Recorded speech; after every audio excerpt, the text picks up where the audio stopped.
Hello, everyone. Welcome back to another episode of the Cedarville Stories Podcast. I'm Mark Weinstein, and joining me today on the program is Cam Arminio, a colleague from Cedarville's Career Services Department. Cam has a great story of how he uses the game of basketball to disciple and share the gospel with others. And it's his passion to serve others that makes him a great fit in Cedarville's Career Services Department. We'll talk about these areas at length today on the Cedarville Stories Podcast. Let's go to my conversation with Cam Arminio. Cam, it's great to have you on the program today. Awesome. And although I want to talk a lot about basketball, which I know you really like, I want to start by talking about what your day job is in career services. So for our audience, what is career services at Cedarville and what's your role with them? Yeah. Well, thanks for the opportunity to speak today. And so I am the Associate Director of Career Services, and a lot of my job is just helping students find jobs and opportunities, connecting with employers. So one of my main roles is organizing career fairs. Okay. And we have several career fairs throughout the year, 2 large ones where we have close to 200 employers come to campus. So special part of my job. And then also helping out with LinkedIn, Handshake, mock interviews, just job preparation overall. So what's Handshake? Yeah, Handshake. So what we call it is Jobs for Jackets, powered by Handshake. So Handshake's a platform that has job postings. It gives us the opportunity to save data for employers so we can connect students with those employers. And also it organizes and kind of coordinates the career fairs as well. It's basically our CRM for career services. Okay. So you're kind of like on the front lines with students. So how meaningful or what thoughts go through your mind when you you've helped students, prepare for interviews with a resume and then they secure that first position. Yeah. How meaningful is that for you? Oh yeah, it's so fulfilling. And I think that is ultimately why I love doing what I get to do. And part of my gifts is helping students get from point A to point B. And I think that's a lot of fun to see them come in as freshmen, have no idea what they want to do, right, to eventually get to junior year, senior year, to get that first internship, get a job that they're excited about, and just play a small part in that process. And see God provide. It's a lot of fun. So you're saying your role or career services really is a 4-year function, not just a junior, senior year kind of deal, right? Yeah, we encourage every student to come in as early as freshman year. One, just get that resume done right away, and then build that LinkedIn profile, learn how to network, look at all the different strategies to be successful. So yes, freshman year, and then hopefully by senior year, you're a vet and you have a job that you don't just have a job that will pay the bills, but it's a job that you're actually excited about. Yeah, that's what we want. And I know 98.1% of our students praise God. Are employed or in grad school. So you didn't start your career at Cedarville in career service. You were in the admissions area for a while. So what skills did you learn in there, or what skills were enhanced because you worked in admissions that helps you today in career services? Yeah. One of the most unique opportunities I've been able to receive is working for Cedarville, because I studied finance in college. So when I was in college, I thought I was going to go into the business world, but the Lord really worked in a lot of cool ways in my life. But ultimately changed my desires my senior year. I had a financial advising internship my senior year, and that gave me clarity. And ultimately I was like, it would actually be really cool to go work for a college. And fortunately, God opened up the doors at Cedarville, and that was in admissions. And that was a special place because it was a community that I was not used to. Having the opportunity to grow in my faith, but also grow in my professional skills. So admissions is just a great training ground for anywhere you go, because you're developing soft skills of communication, customer service, leadership, learning how to serve and advise people. So there's a lot of really good skills you develop through that job, and ultimately prepare me well for career services. Yeah. So when I think of undergrad admissions today, I think of your wife, Cora, who is the director of undergrad enrollment. Yep. Or admissions. And so when you guys aren't working, do you give her some free advice to help her in her job? Try to, yep, and let her. Does she listen? Let her be the one who decides if she wants to listen. But no, she's amazing. She's definitely gifted in many ways to serve them well. And hopefully I can provide some guidance here and there. But Cora and I are very different in many ways, which can be good to help serve and lead a team. She leads a team of several counselors. And so she does an amazing job. So my goal, hopefully as a husband, is to come alongside her and just help out with some of those daily decisions and bigger decisions as well. So when you say you two are different, which that's not unusual. Yep. What's your leadership style look like?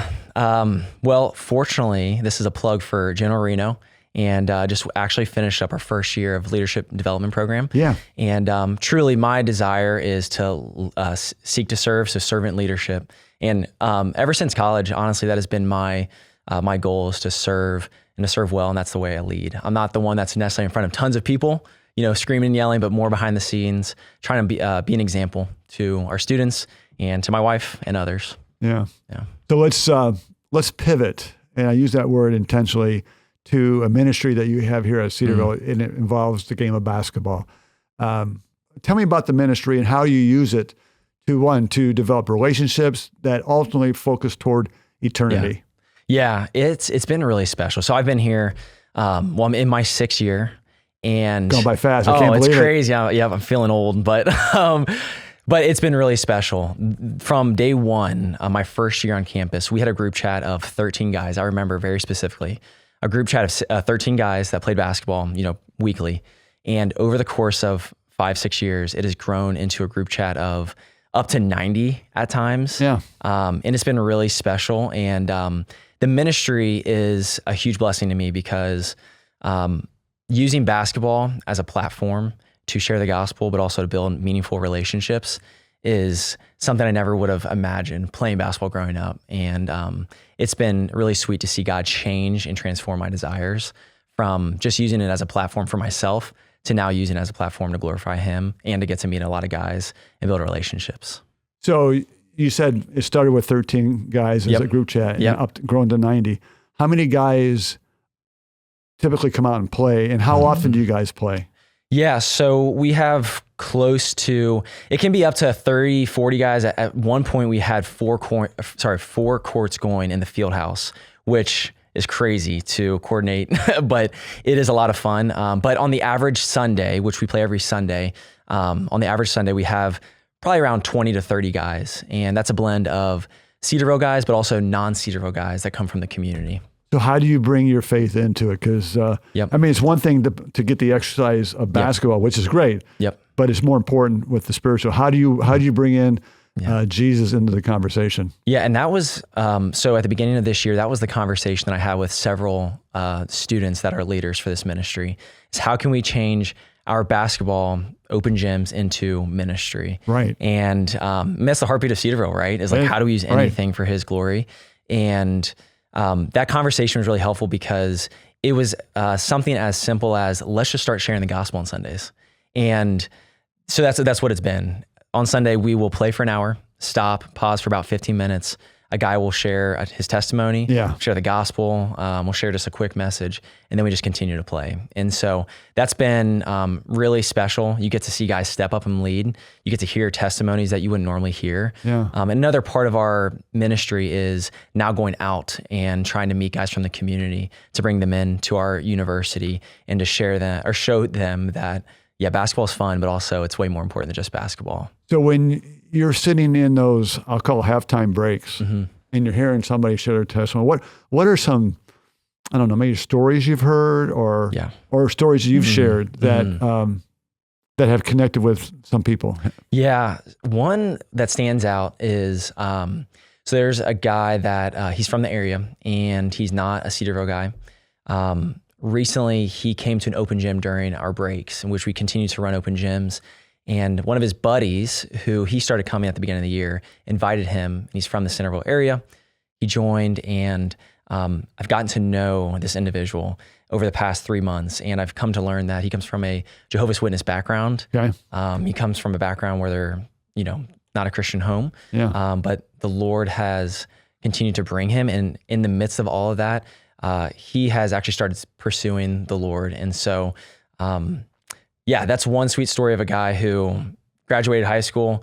He's in the area, and now he's come to the ministry and has started to hear the true gospel for the first time. Yeah. But then there's other guys on campus that have shared their testimonies of just coming to know the Lord through basketball. One specifically is a guy named Andra, and actually his buddy and a teammate, Thomas. And both of those guys play for the varsity team. Andra, actually, him and Thomas are from the Czech Republic, and they played for the varsity team this past year. What varsity team? The men's basketball. Cedarville. Yep, okay. Cedarville varsity team. So Andra and Thomas came in from the Czech Republic. They're here for their freshman year, and both of them got saved through a ministry in the Czech Republic through basketball. And the Czech Republic is a country where it's 98% atheist or non-Christian. And so for both of them to get saved through basketball, come to Cedarville, which, by the way, I met with them last year for just a meeting on campus as recruits. And it's been really sweet to see them come to campus, have that full circle moment.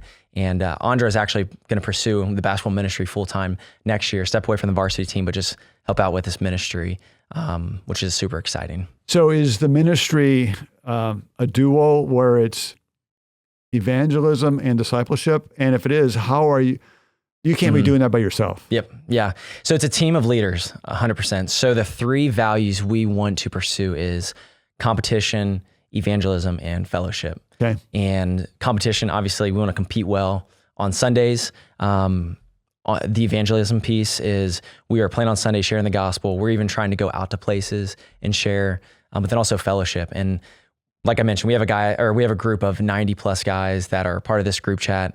But then also we have a group of leaders of 8 guys that are helping out day to day, week by week, running the events, running open gyms, picking out different guys to share.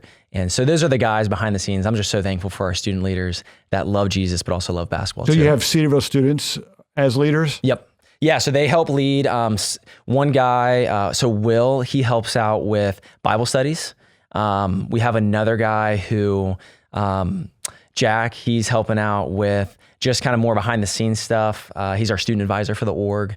And then also we have Bible study leaders. So that's been really special to have guys who step up and just lead through the word. And yeah. How many Bible studies are taking place? Yeah, roughly? Man, I don't even know. Honestly, there's been a lot. We've had several. So we're trying to equip each of the leaders to go and lead their own Bible studies. And we're trying to brainstorm and think through. It was our first year. And so as we reflect back, we're trying to brainstorm, do we have one major Bible study, or do we have several Bible studies where there's a few guys? Right. So it's still in process, and that's the joy of leading this ministry, is that we've had 1 year under our belt, but so much to do and so many opportunities. So when you started this, or when this ministry started, I should say, was this your vision, or has it even exploded more than what you even thought initially? Yeah. God has been so gracious. It's provided in ways I never would have expected. How so? We met at the beginning of the year, this past year. There's a group of 16 guys in the new business building. I had the opportunity to cast this vision. This is something that the Lord's laid on my heart, actually, since I went to Salt Lake City and saw church planning. Okay. I saw God using people through the church and using their gifts and abilities to serve others and to bring people to know Jesus. And it really made me think through, how can I better use the gifts and the skills God's given me and the passions to better serve Him? Yeah. And God's put me at this place at Cedarville and has given me the gift of basketball. And I want to just use that to glorify Him. And so this summer, really thought through that. And fortunately, the Lord has given me gifts to kind of have that visionary mindset. So I cast this vision with a bunch of our amazing students, and a lot of guys came alongside and said, I want to be a part of this. And so it has blown up way more than I expected. I mean, just to give you a glimpse of that, the first Sunday, we had a few non-Cedarville guys come. This past Sunday, we've had more non-Cedarville guys come than Cedarville. Mm-hmm. These are 20 plus guys from the area who wouldn't come to Cedarville for any other reason than to come play basketball. And they, by the way, get to hear Jesus. So it's cool. I would think that's exciting. I mean, you want some Cedarville people here, but isn't really the purpose is to attract non-Cedarville, non-unbelievers. Yeah. If you think about it, Cedarville, we have such amazing facilities. We do. And it's like, how can we use this to just continue to glorify the Lord? In basketball, having that space, the main gym. And I do want to give a shout out to Global Outreach, who said, yes, come alongside, be part of our ministries on campus. Also athletics. They've been a huge piece of this as well. I mean, they allow us to run these tournaments. these ministry games. They allow us to play every Sunday. Mark Matthews. There's so many people who make this happen. It's definitely not me. It's way more than just me. Right. But I'm very thankful that I've been able to be a part of the starting point for this ministry. So I want to ask one more question in this regard, and then we'll move on to another topic. But so in terms of the guys who are playing, who are coming, what's the age bracket and what's the skill level? Yeah. So ideally, we'd love for this ministry to be a more high-level competitive environment where these are guys that play varsity, high school basketball, who have played college basketball in the past. So more high level. And these are guys that are mostly, obviously in college. The non-Cedarville guys are post-high school. Some are actually probably later 20s, early 30s. So yeah, it's a good group. And it's actually surprising to me how many guys have come. And actually guys that I haven't seen for several years, where I used to play at Athletes in Action. Yeah. Met some guys through that. They came to our open gym like 2 Sundays ago, and I just saw them for the first time in like 3 years. I'm like, how in the world are you on our campus? I didn't even know they were coming. Yeah. And so that's just a special way that God's provided in many ways, has brought people to our campus. And I'm, again, just in awe of how the Lord's growing it. So hearing your qualifications to compete, that eliminates me not only from an age perspective, but from a skill level. So I'm not able to compete, right? Hey, you always come out, but no promise that you'll score or do anything of significance. I'm just kidding. Yeah. I won't even come coach. Yeah, I could coach, but I don't think so. Yep. So let's go back to your college days, because I know you played college basketball at NCAA Division III, Otterbein University near Columbus. Take us back to that, your playing days, and how important basketball was to you. Was it? Were you a believer at that point? And how important was basketball in your life? Great question. And so I look back on my life, and until the age of 17, I did not know the Lord. I was not around anybody who pursued the Lord. And so the Lord uniquely saved me at the age of 17, right before college. So I went into Otterbein, newly saved, and fortunately through amazing people who discipled me. Athletes in Action was a great ministry on campus. Okay. So I grew a lot in my faith during those 4 years. And before college, basketball 100% was my idol. It determined and dictated everything for me. Emotions, highs, lows, it was everything. And when I got to college, the Lord refined me in so many ways. Freshman year, I had knee surgery. Didn't play my whole freshman year. Sophomore year, I dealt with a lot of mental health issues and didn't compete well. My third year, my junior year, I had some random knee injuries. I literally got a concussion on the bench. Can you imagine that? How did that happen? Yeah. I want to know how that happened. That's all right. Yeah, I know I laugh about it now. But literally sitting on the bench, there was a long rebound, came my way, and of course, guy comes near me, he swings around, his elbow hits me right in the temple, get knocked out. Concussion. So out for 2-3 weeks just from that. So that kind of gives you a glimpse of my junior year. And then ultimately, I didn't play my senior year because I stepped away. And it's actually funny to look back that throughout those 4 years, each of those years, as hard as it was, God was refining me and growing me to make me more thankful for his work in my life, but also for basketball, where my senior year was the first time I started doing things like this that we're now doing for our ministry. Started organizing open gyms with other guys, non-varsity guys. And I started to get a feel for I actually like this organizing and coordinating basketball open gyms type of thing. I like helping guys get involved and plugged in. And so trying to take that to here now at Cedarville. And so God used that. God has used basketball. And I like to say that basketball once was an idol, but now is a ministry. And it's a blessing to me in so many ways. So you had a wild career, obviously. Didn't get to see a lot of playing time because of injuries. But when you did play, what position did you play? And what were some of your fond memories of actually being on the court for Otterbein? Yeah, so it was a lot of fun, even though it was not what I expected in many ways. Because coming from Mason High School in Cincinnati, we were 20-2 my senior year. So very competitive, very good. Going to Otterbein, we did not have a great 3 years when I was there. No. And again, the Lord used that in many ways. But I look back and I was so thankful for the opportunity to play and to compete. And I just remember, I think day in and day out going to practice, I'm just a guy that likes to go and compete. And so competing with higher level basketball players that were the main guys at their high school teams, that was just fun to me. And going to different universities, traveling, playing. Yeah, it all was fun. But yeah, no specific memory of some. Unfortunately, we didn't have as many memorable moments for our team not being as good as we would hope to be. What about relationships? I mean, have you been able to maintain some of the relationships with the guys that were on the team even to this day? Yeah, a few. Yes, a few. One of the challenging but also unique things about Otterbein is that it's not a Christian university. Right. And there weren't really many other believers on the team. And so I had some really good friendships while I was there.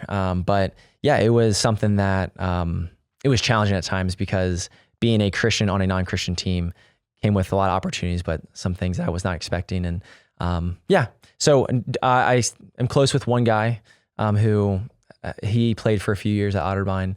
Outside of that, not too much. Okay. Yep. So let's go back to your ministry. What's the name of the ministry? So Cedarville Basketball Ministry. Yep. Very creative. Very creative. Very yep. creative. Yep. So when you think about what's been underway, can you point to a favorite memory or two? Oh yeah, man. That really resonates with you, that really tells a story of really what you're trying to achieve here? Yeah. Yeah, no, there have been many memories. Trying to think one specific. So over this last semester, I remember the first time when we had 10 plus non-Cedarville guys come. And that was the moment where I was like, wow, Lord, you are actually doing something really special here. Because again, to give you a glimpse, the past 5 years, it was all just Cedarville guys. So to come to the point this first semester, after a few weeks of doing this ministry, that there was already 10 plus guys already coming, and to see a lot of our leaders go and share the gospel and look around and see, wow, that guy doesn't know, he's not a Christian. This guy's a Muslim. This guy's, there's all these different guys from different backgrounds, and we would have not have done this unless the Lord prompted it, right. And so that was sweet to have that picture to look around and be like, okay, this is different, and this is something what we're shooting for. Yeah. Also, we also do ministry games and tournaments. That's always fun. This past Saturday, we actually had our Spring Slam Classic, a little more creative there, but we had an all-star game. Okay. One game, really competitive. It was a great game, 74-72. Really? So it was close, came down to the last shot. But after that, we had a worship night. And again, so amazing to worship. We did two songs of worship, quick devotional by our, John Redford, and then another song of worship. And during that time, got to look back and reflect and be like, wow, the Lord has been so good this year, and there's so much more in store. So as the visionary for this ministry, do you get to play? Yeah, I try to. I play. I'm feeling old, but I do compete, and I do genuinely. I feel like it's been a blessing to earn the respect from guys to be able to go out there and compete, and hopefully compete well for the most part. Are you one of the older ones? Yeah. Yes. 28. So. Oh, you're still young. Still young, but old to them because I'm in a college atmosphere, so I feel old. You are. Yep. So on a more personal note, Cam, if I remember correctly, your basketball ministry also led 2 of your students to be in your wedding. Yeah. Share that story with us. Yeah. So being on a college campus is so fun because you're around so many amazing people and guys who just love the Lord. So the community here has been incredible. One guy, Mason, another guy named Jack. So Mason and Jack actually were a part of my wedding Corinne's wedding a year and a half ago. And and it's through just the common bond of basketball, and then the Lord using that to grow a really deep friendship. Mason's graduated. He works for Athletes in Action. Right. Jack's currently a sophomore, and he's going to Salt Lake City this year. I went to Salt Lake City with him through Grace Baptist Church 2 years ago. So we have a lot of good experiences, and basketball is just a part of that. So now that this ministry is kind of part of is it part of the Go ministry or okay. Yep. What are some of your future plans now that you're under an umbrella here at Cedarville? Do you have anything long-term that you're looking at or that's exciting? Yeah. So we actually met as a leadership team this past Sunday, and we talked through what do we want to do next year. And we want to continue doing our Sunday open gyms, Bible studies, we want to be more intentional about going into the community, whether it's the YMCA, a school, or X, Y, and Z, and going out and playing and meeting people, inviting them back. So that's a part of it too. And then also one neat thing that's in motion is we just got approval from Global Outreach to go to the Czech Republic to do a mission trip, which is really exciting. And that will hopefully happen in the summer of 2026. Okay. And that has been totally a God thing. And like I mentioned, Andra and Thomas coming from the Czech Republic, being freshmen here at Cedarville, playing for the men's varsity team this past year, but getting saved through a camp in the Czech Republic. Our goal is to go out there and to get involved with their camp and also play against teams in the Czech Republic. So we're hoping to potentially do a ministry basketball team where we practice, prepare for going on this trip and playing other teams. So there's some cool opportunities with that as well, which is exciting. How will that team that's going to go out to Czech Republic get selected? Yeah. So we're thinking through that, whether that's a tryout and like any other team, because you obviously want to handpick guys who are going to be committed to it, who will love the Lord, reflect the Lord, but also who can compete, right? Because we want to go and you want to win. These guys. You want to win, yeah. And I think you gain respect when you are competing well, and you don't serve them well if you're not ready and prepared. So yeah, thinking through that for sure. So if you have any tips, let me know. No, I don't have any tips, but I wondered if I wondered if being a believer was mandatory, or would you take some people who maybe are really, really good in basketball and as to use it also to minister to them? Yeah, that's definitely part of the conversation. And I'm very thankful for my boss, Jeff Reap, who's been amazing with this ministry. He's been so supportive, from supporting tournaments, ministry games, awards, fun things like that. But also he was a coach for so many years and he has a huge heart for Jesus. So Jeff's been really great for me to talk through these things. And so we're trying to brainstorm to think through, how do we want to go about this? We have, fortunately, a lot of really good players at Cedarville who love Jesus. So I think we can bring a team of 10 that all know and love Jesus, but also who can compete well. But also we're trying to think through, should we bring some guys that are not from Cedarville and see how that works too? So I know I continue to talk through these things with individuals around campus. And do you want to take a guess on who they continue to bring up that has done this in the past? Don Callan. Don Callan, yeah. And unfortunately, I haven't had the opportunity to really get to know Coach Callan, but over and over again, they just continue to say, you know who did that? Yeah. Coach Callan. He went to the Philippines. He did this. He brought a group, varsity guys, not varsity guys. Yeah. And it's special for me, since I didn't go here for my undergrad and play basketball here, to be able to kind of get a glimpse of that and also to see his heart for that. Yeah. Standing on the shoulders of giants like him. Yeah. I'm super excited and hopefully can carry on that legacy that he's left, which would be really special. When you mentioned about the ministry, that international trip, I thought of Don. But have you had the opportunity to talk to him and let him know that this is going to happen? Yeah, not yet. I know. Well, we just got approved like 2 weeks ago, and like the next thing on the list, talk to Don Callan. So yeah, so many people have talked about him. Obviously, I know about him just from being here at Cedarville and basketball. But yeah, it's special to know that that's been happening for years, for decades. Yeah. And you ask about long term, if the Lord wills, and I'm here for the next X amount of years, to be able to do this for the next 3-4 decades and lead teams out there, praise God. Yeah. So whether it's Czech Republic or elsewhere. Doesn't matter. Yeah. That's great. Yeah. Ken, let me close our podcast with giving you an opportunity to share any advice that you'd like to give someone looking to turn personal passion like what you have for basketball into a ministry. Yeah. What advice would you give to people in that boat?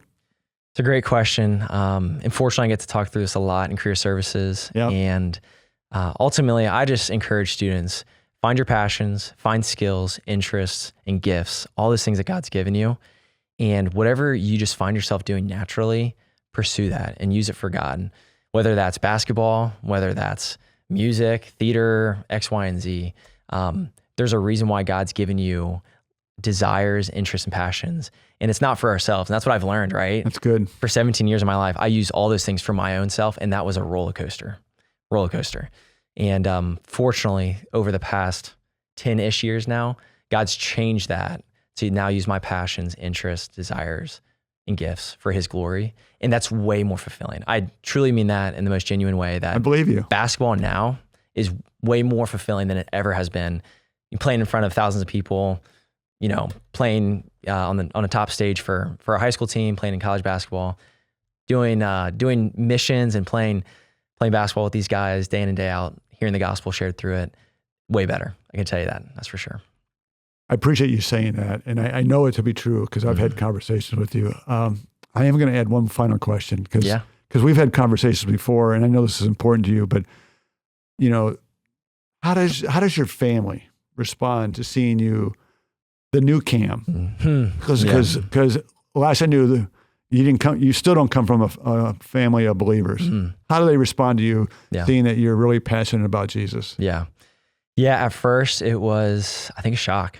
It was something they thought was maybe short-term, short-lived, but hopefully over the course of, a decade now, that they see it's a very genuine thing that has been transformative in my life, has changed the way I viewed relationships, basketball, and other things, and has changed our relationship too with my family. And so that's a huge part of the story in my testimony is basketball in relationship with my family. Because again, there's a lot of conditional, responses, and I felt like a conditional love that can come along with basketball, whether it's from others, from family, but to know that there's an unconditional love from our Father that whether I score 0 points and I'm terrible or I score 30 points. I think they've seen that change, especially in college when I was benched, when I didn't play, when I was injured, and I still was having a blast and I felt joy and I was serving the team. It's hard to even explain, and it's hard to even know what the full impact of that is. But I'm praying that the Lord has used that to encourage them to see there's something different about someone who's following Jesus. So that's the goal. Maybe someday they'll ask you even more questions. That's what I'm hoping for, yeah. Cam, our time is up. I want to thank you for leading well here in career services. This basketball ministry is exciting. You're just a wonderful guy, and I'm glad you're my colleague. And thanks, Mark. Thanks for joining me. Yeah, thank you. It's great. Thank you for listening to the Cedarville Stories Podcast, brought to you by Cedarville University. Be sure to come back next week when we'll share another Cedarville story for God's glory.